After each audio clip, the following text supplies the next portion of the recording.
Assalamualaikum warahmatullahi wabarakatuh. Alhamdulillah, salam sejahtera bagi anda sekalian, terutama para subscriber saya. Mudah-mudahan Allah subhanahu wa ta'ala selalu diberikan limpahan rahmat nikmatnya.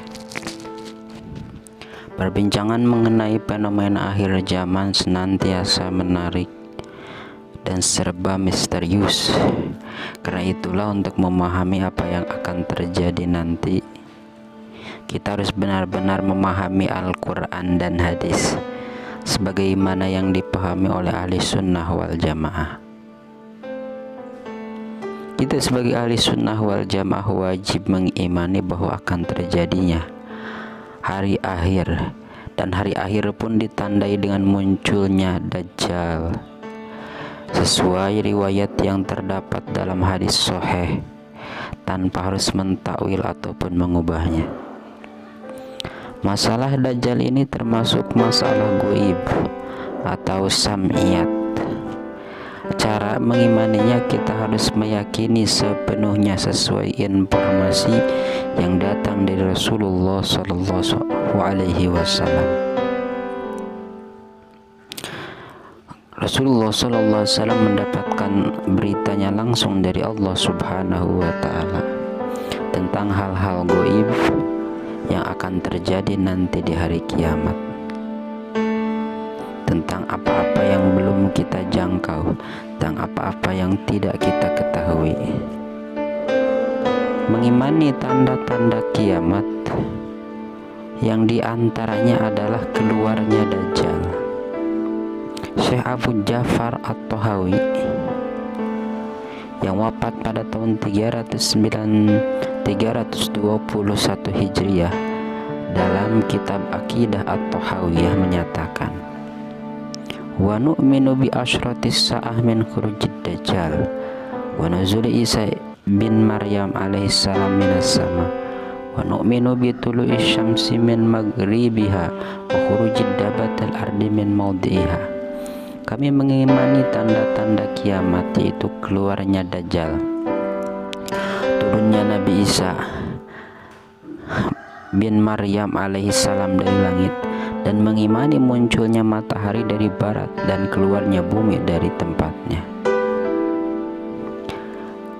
Dan dalam suatu hadis dinyatakan,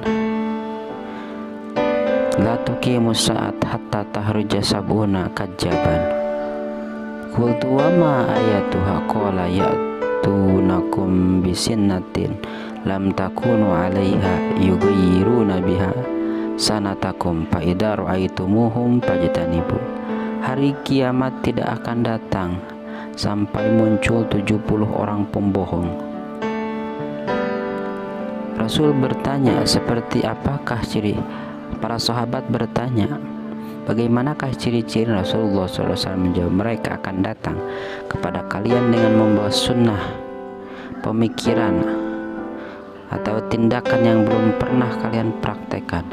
Mereka akan menggantikan sunnah kalian dengan sunnah yang dibawanya. Jika kalian melihat mereka, maka jauhilah. Pengertian Dajjal.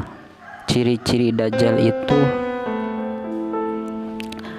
kalau dilihat dari bentuknya, adalah sigoh mubalaghah. Dari kata pengambilannya itu Dajjal, yang artinya pembohong besar.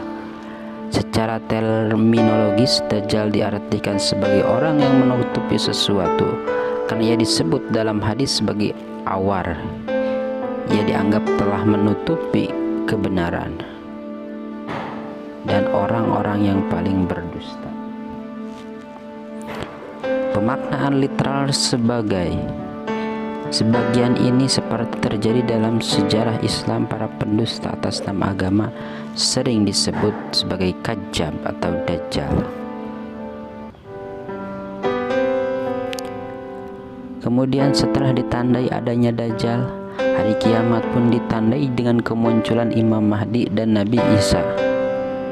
Hadis ini sebagaimana dinyatakan oleh Ibnu Abbas sebagai sepupu Rasulullah, yang oleh beliau didoakan menjadi ahli tafsir, meriwayatkan tentang turunan Kangjeng Nabi Isa dari langit.